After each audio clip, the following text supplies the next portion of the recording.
Study IQ IAS, आपका selection हमारा mission. दोस्तों, चाइना का नाम लेते ही आपके दिमाग में सबसे पहले क्या आता है? हमारा अनुमान है कि इस सवाल के जवाब में बॉर्डर डिस्प्यूट टॉप फ्लैश पर होता होगा। कहा जाता है कि जो चाइना का है वो तो उसका है ही, किंतु जो उसका नहीं है चाइना उस सब को भी नेगोशिएबल मानता है। जितने लंबे चाइना के बॉर्डर्स हैं उतने ही इंटेंस उसके बॉर्डर डिस्प्यूट्स भी हैं। अब आप कहेंगे कि बॉर्डर डिस्प्यूट्स तो दुनिया के हर कोने में देखने को मिलते हैं, लेकिन दोस्तों चाइना की तो कुछ बात ही अलग है। शायद ही धरती पर कोई ऐसा देश होगा जो इतने बॉर्डर डिस्प्यूट्स में इन्वॉल्व होगा। और आज की डेट में चाइना उतने देशों के साथ बॉर्डर साझा भी नहीं करता जितनों के साथ वो टेरिटोरियल डिस्प्यूट्स में उलझा है। आज की इस वीडियो में हम आपको चाइना के इन्हीं बॉर्डर्स की सैर कराएंगे, साथ ही हम इन बॉर्डर्स पर पड़ने वाले डिस्प्यूट्स को भी डिकोड करेंगे। दोस्तों, ये तो हजारों सालों के इतिहास में चाइनीज एम्पायर्स की बाउंड्रीज बहुत सी बार बदली हैं। बहुत से डिस्प्यूट्स रिजॉल्व हुए हैं तो समय समय पर बहुत से नए डिस्प्यूट्स ने भी जन्म लिया है। इन सभी को एक वीडियो में कवर करना इम्पॉसिबल है, किंतु आज के इस वीडियो में हम आपके साथ कुछ रेलेवेंट डिस्प्यूट्स को ही डिस्कस करेंगे। लेकिन आगे बढ़ने से पहले मैं आपको बता दूं कि इस वीडियो की इंपॉर्टेंस यूपीएससी मेंस के इंटरनेशनल रिलेशंस और ज्योग्राफी सेक्शन के लिहाज से काफी इंपॉर्टेंट है। इसके बारे में वीडियो के अंत में और भी डिस्कस करेंगे, पर फिलहाल के लिए अपने डिस्कशन को हम आगे बढ़ाते हैं। दोस्तों, बॉर्डर डिस्प्यूट्स पर आने से पहले आइए एक नजर चाइना की जियोग्राफिकल प्रोफाइल पर डालते हैं। तो दोस्तों, रशिया और कनाडा के बाद चाइना दुनिया की थर्ड लार्जेस्ट कंट्री है। ये ह्यूज कंट्री 95,96,960 स्क्वायर किलोमीटर के एरिया में फैली हुई है। ये देश ईस्ट से वेस्ट तक 5,000 किलोमीटर और नॉर्थ से साउथ तक लगभग 5,500 किलोमीटर तक स्ट्रेच होता है। इतना वास्ट एरिया होने के कारण जाहिर है कि इसमें बहुत से अलग अलग लैंडस्केप्स का समावेश देखने को मिलता है। इसका western and mountains, high plateaus और डेजर्ट्स के साथ शुरू होता है, किंतु ईस्ट तक आते आते ये प्लेन्स, डेल्टास और हिल्स में फ्लैटन हो जाता है। चाइना के टोटल लैंड एरिया का कुल 10% लैंड एरेबल है। इनकी पॉपुलेशन का मेजर चंक देश की ईस्टर्न साइड में रहता है, जबकि वेस्ट के वास्ट डेजर्ट्स और माउंटेनियस रीजन्स ज्यादातर हिस्सों में अनइनहैबिटेड है। चाइना के लैंड एरिया का 1/3 पार्ट माउंटेन से बना है। अर्थ की tallest mountain mount Everest Tibet और नेपाल के बॉर्डर पर पड़ती है। उसी तरह चाइना में रिवर्स भी बल्क में है। एशिया की 2 क्रूशियल रिवर्स येलो रिवर और यांगजे कियांग ईस्टर्न चाइना से शुरू होकर उसके वेस्टर्न छोर पर पैसिफिक में ड्रेन होती है। आपको बता दें कि 6300 किलोमीटर लॉन्ग यांगजे वर्ल्ड की थर्ड लार्जेस्ट रिवर है। कहा जाता है कि चाइनीज सिविलाइजेशन का उद्गम येलो रिवर के तट पर हुआ। येलो रिवर का बेसिन दुनिया के सबसे बेस्ट एग्रीकल्चरल रीजन्स में से एक है। इसी ने चाइना को दुनिया की सबसे पॉपुलस कंट्री बनने में मदद किया। अब यदि चाइना के बॉर्डर्स पर गौर करें तो चाइना की कोस्ट लाइन अप्रोक्सीमेटली 14,500 किलोमीटर का डिस्टेंस कवर करती है। ये नॉर्थ में बोहाई गल्फ से शुरू होकर साउथ में गल्फ ऑफ टोंगिन तक एक्सटेंड होती है। चाइना के ईस्टर्न कोस्ट की नॉर्थ ईस्ट में येलो सी, ईस्ट में ईस्ट चाइना सी, साउथ ईस्ट में चाइना सी और साउथ में गल्फ ऑफ टोंगिन मौजूद है। अब यदि इसके बॉर्डर्स की बात करें तो चाइना कुल 14 कंट्रीज के साथ बॉर्डर शेयर करता है। नॉर्थ में रशिया, मंगोलिया और नॉर्थ कोरिया, जबकि वेस्ट में Kazakhstan, Kyrgyzstan, Tajikistan, Afghanistan. South की ओर चले तो चाइना बर्मा, लाओस और वियतनाम के साथ बॉर्डर साझा करता है, जबकि साउथ वेस्ट में ये इंडिया, भूटान और नेपाल को बॉर्डर करता है। दोस्तों, इसकी बेसिक जियोग्राफिकल प्रोफाइल को समझने के बाद आइए इनकी डिस्प्यूट्स पर चलते हैं। तो दोस्तों, सबसे पहला सेट ऑफ डिस्प्यूट हमें चाइना और इंडिया की unsettled boundary line of actual control पर देखने को मिलता है। इंडिया चाइना के रिलेशंस प्रोमिनेंटली इन्हीं बॉर्डर डिस्प्यूट्स पे डिफाइन होते हैं। ये डिस्प्यूटेड बॉर्डर्स लगभग 1,20,000 स्क्वायर किलोमीटर एरिया को कवर करते हैं, किंतु यदि हमें इस पूरे मुद्दे की जड़ को समझना है तो हमें सबसे पहले लाइन ऑफ एक्चुअल कंट्रोल या LAC और इन दोनों देशों के एक्चुअल बॉर्डर्स को समझना होगा। तो दोस्तों, LAC इंडिया और चाइना द्वारा कंट्रोल टेरिटरीज को डिमार्केट करती है, किंतु ये एक्चुअल बॉर्डर से डिफरेंट है। इन दोनों के एक्चुअल बॉर्डर्स उन टेरिटरीज को डिमार्केट करते हैं जिन पर इंडिया या चाइना अपना लेजिटिमेट क्लेम करती है, लेकिन जरूरी नहीं कि ये क्लेम टेरिटरीज आज की डेट में उन्हीं के कंट्रोल में हो। उदाहरण के लिए अक्साई चिन्ह को आज चाइना ने इलीगली ऑक्युपाई कर रखा है, किंतु असल में वो इंडियन टेरिटरी का इंटीग्रल पार्ट है। यानी इंडिया के एक्चुअल बॉर्डर्स में अक्साई चिन्ह शामिल है, किंतु LAC इसको इंडिया के हिस्से में डिमार्केट नहीं करती है। यहाँ और भी ज्यादा कॉम्प्लिकेटेड बात यह है कि एक्चुअल बॉर्डर्स के साथ साथ लाइन ऑफ एक्चुअल कंट्रोल भी एक डिस्प्यूटेड लाइन है, क्योंकि आज तक इसको म्यूचुअली डिमार्केट नहीं किया गया। इंडिया के मुताबिक LAC 3,488 किलोमीटर लॉन्ग है, जबकि चाइना इसे सिर्फ 2000 किलोमीटर लॉन्ग लाइन मानता है। आज LAC 3 सेक्टर्स यानी ईस्टर्न, मिडिल और वेस्टर्न सेक्टर्स में डिवाइडेड है। ईस्टर्न सेक्टर मैकमोहन लाइन द्वारा डिफाइन किया जाता है। असल में सबकी शुरुआत 1914 में तब हुई जब ब्रिटिश इंडिया और तिब्बतन गवर्नमेंट के बीच शिमला कन्वेंशन साइन हुआ।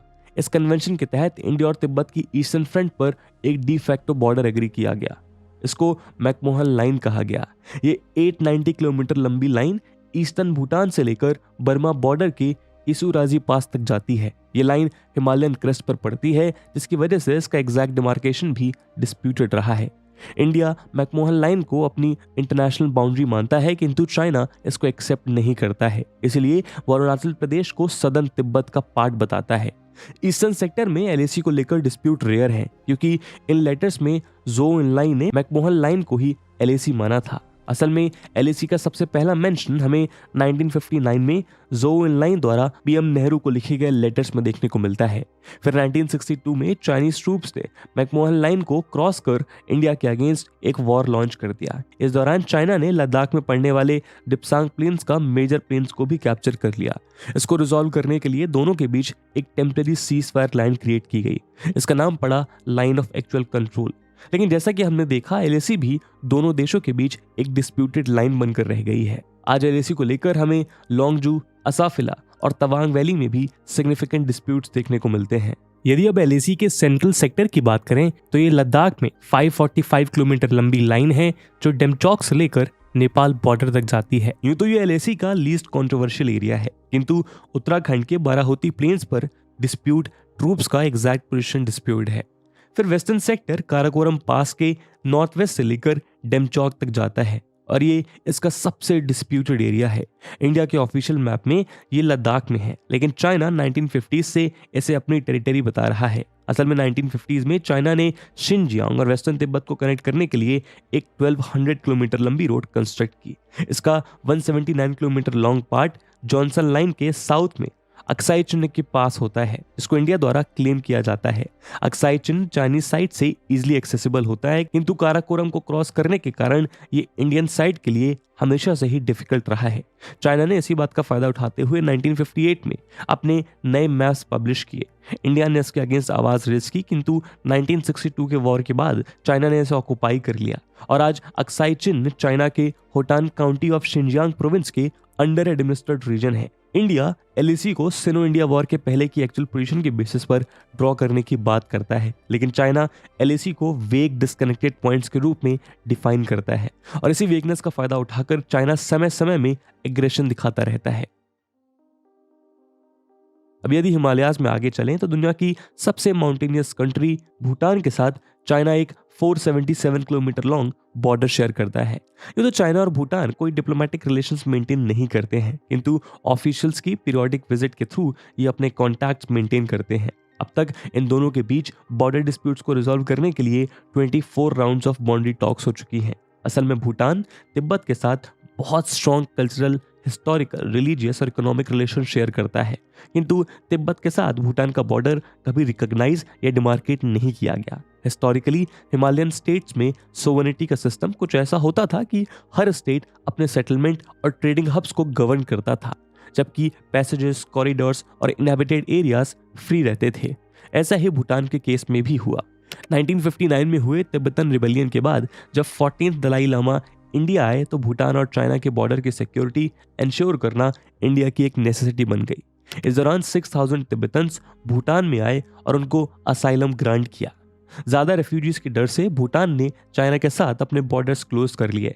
वहीं दूसरी तरफ जुलाई 1959 में तिब्बत के ऑक्यूपेशन के साथ चाइनीज आर्मी ने वेस्टर्न तिब्बत में बहुत से भूटानीज इनक्लेव्स ऑक्युपाई कर लिए। आपको बता दें कि ये इनक्लेव्स पिछले 300 सालों से भूटानीज एडमिनिस्ट्रेशन के अंडर थे। इनको नगावांग नामग्याल द्वारा भूटान को 17th सेंचुरी में दिया गया था। इनमें डारचन, लबरांग मोनेस्ट्री, गरतोक और माउंट कैलाश के पास बहुत सी स्मॉलर मोनेस्ट्रीज और विलेजेस शामिल हैं, किंतु चाइना ने इनको कभी भी भूटान का पार्ट रिकॉग्नाइज नहीं किया। वो ईस्टर्न भूटान को भी तिब्बत का पार्ट बताता है।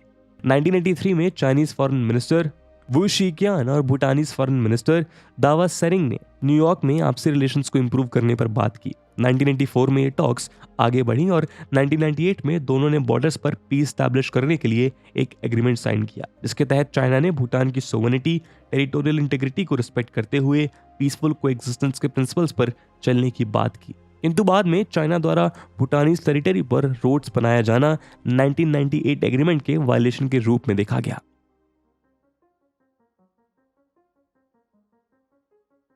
अब यदि नेपाल पर आए तो दोस्तों, जब चाइना ने तिब्बत को एनेक्स किया तब चाइना और नेपाल के बीच 1439 किलोमीटर की बाउंड्री स्टैब्लिश हुई। बेहद डिफिकल्ट टेरेन और कॉम्प्लेक्स जियोग्राफी के कारण इस बॉर्डर के ज्यादातर पार्ट्स रिमोट और इनएक्सेसिबल हैं। इसको 100 मेन और सब्सिडियरी पिलर्स के द्वारा कॉन्स्टिट्यूट किया गया है। ये तो दोनों ने अपने फ्रंटियर्स को मार्च 21, 1960 को साइन हुए नेपाल चाइना बाउंड्री एग्रीमेंट और बहुत से प्रोटोकॉल्स के तहत डिफाइन किया है। किंतु अक्सर इन बॉर्डर्स पर आए दिन छोटे बड़े डिस्प्यूट्स इमर्ज होते ही रहे हैं। उदाहरण के लिए हाल ही में चाइना ने अपने सलामी स्लाइस स्ट्रेटजी का यूज करके नेपाल का 36 हेक्टेयर्स लैंड को 10 रीजन्स में इंक्रोच किया है। चाइनीज इंक्रोचमेंट का स्केल इतना वास्ट है कि चाइना के बॉर्डर पर पड़ने वाले 15 में से 7 डिस्ट्रिक्ट्स चाइनीज लैंड इंक्रोचमेंट का शिकार हैं। इसमें मुख्य तौर पर दोलखा, गोरखा, दारचुला, हुमला, सिंधुपल चौक, संखुआसा और रसुआ जैसे डिस्ट्रिक्ट शामिल हैं।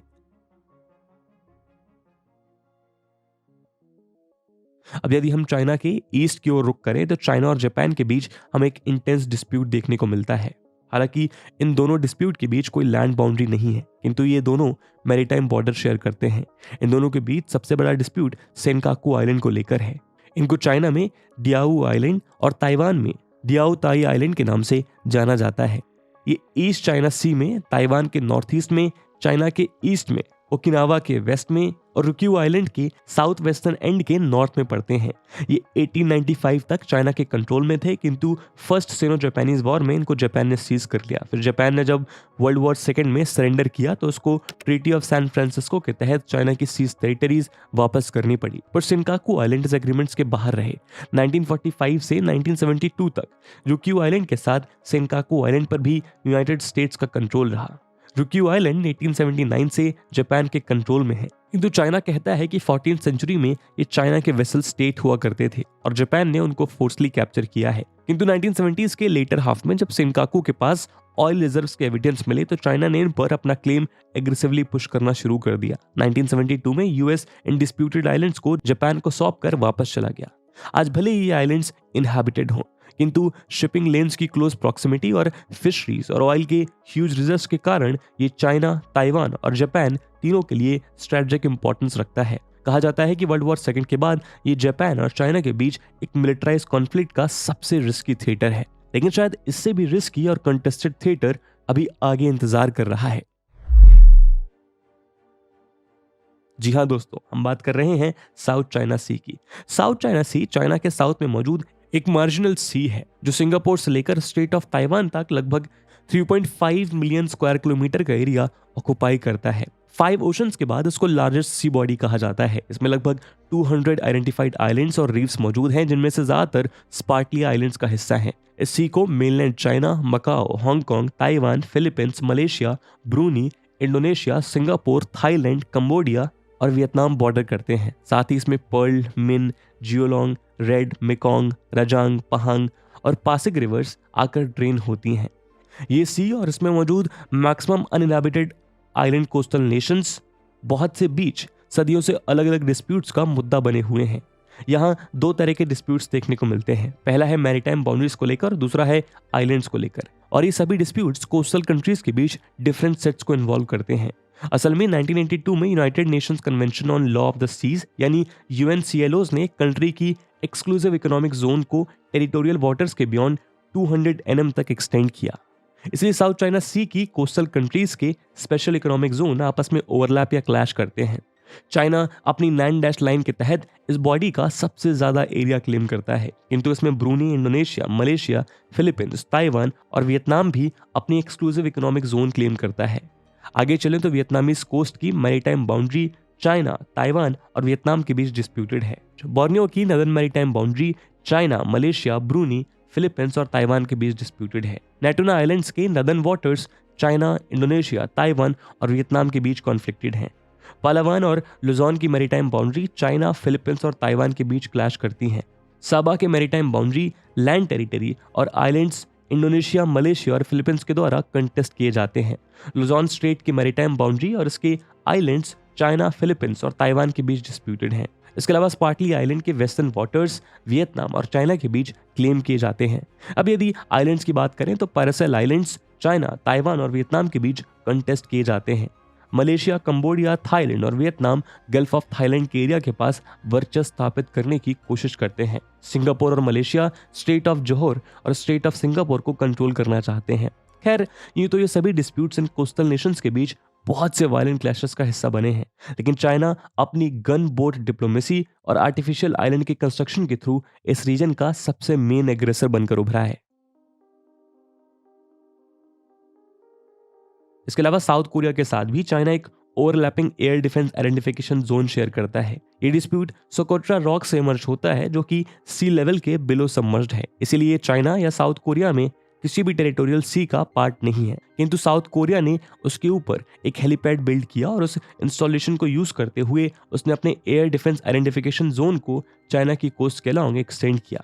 दोनों ही इस सोकोट्रा रॉक पर अपना क्लेम करते हैं और यही इनके डिस्प्यूट का सबसे बड़ा कारण रहा है। दोस्तों, इन सभी मेन स्ट्रीम डिस्प्यूट्स के अलावा कुछ डिस्प्यूट्स ऐसे भी हैं जिनको चाइना रिजॉल्व कर चुका है। उदाहरण के लिए 1991 में यूएसएसआर से इंडिपेंडेंट होने के बाद कजाकिस्तान का 2420 square kilometre of land China के साथ डिस्प्यूटेड था, लेकिन 26 अप्रैल 1994 को दोनों ने अलमाती में बॉर्डर ट्रीटी साइन की, जिसको कजाक प्रेसिडेंट ने जून 15, 1995 को रेटिफाई किया। इसके तहत चाइना को टोटल डिस्प्यूटेड टेरिटरी का 22% और कजाकिस्तान को इसका रिमेनिंग 78% पोर्शन हासिल हुआ। उसी तरह 1991 में जब किर्गिस्तान भी यूएसएसआर से आज़ाद हुआ तो उसने यूएसएसआर और चाइना के फ्रंटियर का एक हिस्सा इनहेरिट किया। 2009 में दोनों ने ही इस बॉर्डर को सेटल करते हुए बॉर्डर एग्रीमेंट साइन किया। इसमें चाइना ने खान तेंगरी पीक पर अपना पार्ट गिव अप किया और किर्गिस्तान ने इसके बदले इसे कुल रीजन के साउथ में लोकेटेड उजेनगी कुश को चाइना को सौंप दिया। तजिकिस्तान की बात करें तो 1884 में चाइना और तजिकिस्तान के बीच 28,430 स्क्वायर किलोमीटर की टेरिटरी डिस्प्यूट का मुद्दा है, जिसको चिंग डायनेस्टी ने अनइक्वल ट्रीटीज के जरिए कैप्चर किया था। किंतु 2011 में एक बाउंड्री एग्रीमेंट के थ्रू चाइना ने 96% डिस्प्यूटेड टेरिटरी पर अपना क्लेम गिव अप कर दिया, जबकि तजिकिस्तान ने लगभग 4% यानी 1137 स्क्वायर किलोमीटर एरिया चाइना को दे दिया। लेकिन इस ट्रीटी को ताइवान रिकॉग्नाइज नहीं करता है और वो आज भी इस टेरिटरी पर अपना क्लेम करता है। दोस्तों, इसके अलावा चाइना और रशिया के बीच सैंडविच मंगोलिया की कहानी और भी ज्यादा इंटरेस्टिंग है। चिंगिस खान और उसके डिसिडेंट्स के शेयर्ड हेरिटेज के चलते चाइना हिस्टोरिकली इसको अपना ही पार्ट बताता आया है। खैर, 16 अक्टूबर 1949 में चाइना और मंगोलिया ने अपने डिप्लोमेटिक रिलेशंस फिक्स किए और 1962 में एक बॉर्डर एग्रीमेंट साइन किया। सिनो सोवियत स्प्लिट के बाद मंगोलिया ने खुद को यूएसएसआर के साथ अलाइन किया और अपनी टेरिटरी पर सोवियत फोर्सेस का डेवलपमेंट अलाउ किया, किंतु इससे चाइना की सिक्योरिटी कंसर्न्स बहुत ज्यादा बढ़ गए। इसके चलते दोनों के बॉर्डर रिलेशंस 1984 तक टेंस रहे, किंतु 1984 में चाइनीज डेलीगेशन फाइनली मंगोलिया गई और दोनों ने अपने बॉर्डर्स को डिमार्केट कर लिया। अब यदि कोरियन पेनिनसुला पर गौर करें तो चाइना और नॉर्थ कोरिया आपस में 1416 किलोमीटर लॉन्ग बॉर्डर शेयर करते हैं, जो यालू और ट्यूमेन रिवर्स के कोर्स के अलोंग पड़ता है। इन दोनों ने अपने लैंड बॉर्डर को 1962 में एक बॉर्डर ट्रीटी के तहत डिमार्केट किया। इसके तहत चाइना को पाइक टू माउंटेन पर मौजूद डिस्प्यूटेड क्रेटर लेक का 40% रिसीव हुआ और बाकी हिस्सा नॉर्थ कोरिया को दे दिया गया। तो दोस्तों, आप देख सकते हैं कि शायद ये वीडियो खत्म हो जाएगी, लेकिन ये डिस्प्यूट्स खत्म होने का नाम नहीं लेंगे। तो इसी के साथ अपने वीडियो को हम यहीं विराम देते हैं। इस वीडियो में हमने बहुत से मेजर डिस्प्यूट्स डिस्कस करे जो चाइना के बॉर्डर्स के अक्रॉस है, और उसके बाद हम अंदाजा लगा सकते हैं कि किस तरह ये बॉर्डर डिस्प्यूट्स कई सदियों से चाइना की फॉरेन पॉलिसी का एक अहम कंपोनेंट रहे हैं और भारत के बॉर्डर्स पर भी चाइना इस एग्रेशन को कंटिन्यू रखेगा। इसका मुंहतोड़ जवाब भारत दे रहा है। इस मुद्दे पे आपका क्या ओपिनियन है, कमेंट सेक्शन में जरूर बताइएगा।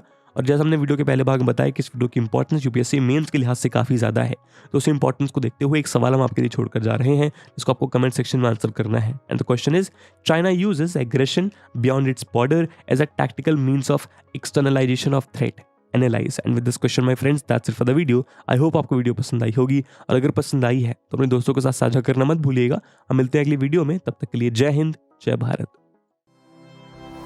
स्टडी IQ IAS, आपका सिलेक्शन हमारा मिशन।